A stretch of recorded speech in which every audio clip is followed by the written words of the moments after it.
Jack, kailan papunta ako ni Lavinia sa country club? Haramdam ko papahirapan na naman ako nun eh.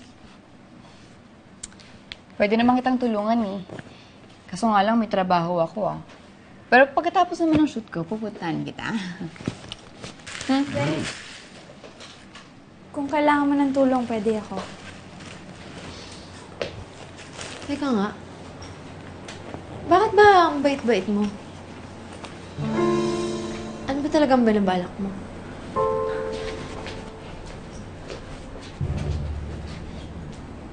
Amelia, pasensya ka na kay Lupe ha. Hoy Lupe, gusto daw tulungan ka ni Amelia. Huwag ka naman tamang hinala dyan. Gusto ko lang naman kayo maging kaibigan.